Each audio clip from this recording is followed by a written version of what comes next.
Today, the Federal Open Market Committee decided to raise the target range for the federal funds rate by 1/4 percentage point, bringing it to 1/2 to 3/4%.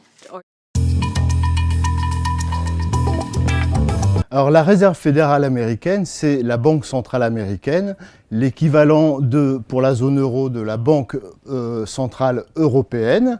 Pour elle, cette cible de 2% d'inflation et de plein emploi, c'est les deux grandes missions qu'elle poursuit. On l'a vu notamment pendant la crise des subprimes en 2007-2008. La Banque centrale américaine a été au premier rang de la manœuvre, à la fois pour abaisser ses taux directeurs à zéro. Qu'est-ce que c'est que les taux directeurs? C'est les taux qui déterminent grosso modo le coût du crédit qui va être proposé aux ménages et aux entreprises.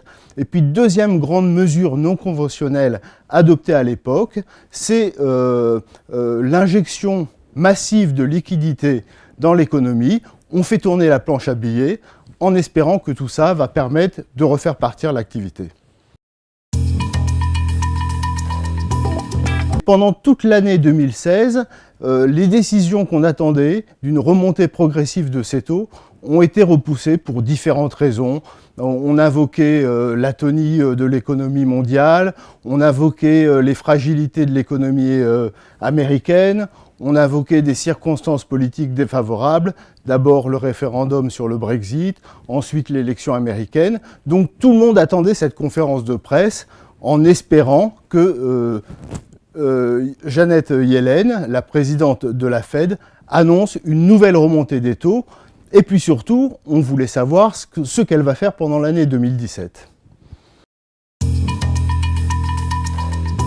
Les décisions prises par la Banque centrale de la première puissance mondiale ont une influence et des conséquences sur l'ensemble de l'économie mondiale, ne serait-ce que parce que le dollar est encore la monnaie reine. Lorsque les taux américains remontent, généralement cela se répercute en Europe par une remontée des taux européens, donc l'Europe va avoir plus de difficultés à se financer, et puis aussi grande inquiétude des pays émergents, qui risquent, avec une remontée du dollar, de voir les flux de capitaux se précipiter vers les États-Unis parce qu'ils vont rechercher une rentabilité plus grande. Et donc là aussi, les pays émergents risquent de se trouver en difficulté si cette politique monétaire prônée par la Fed est plus brutale, j'allais dire, que ce que tout le monde anticipe. Economic projections are very similar to those made in September.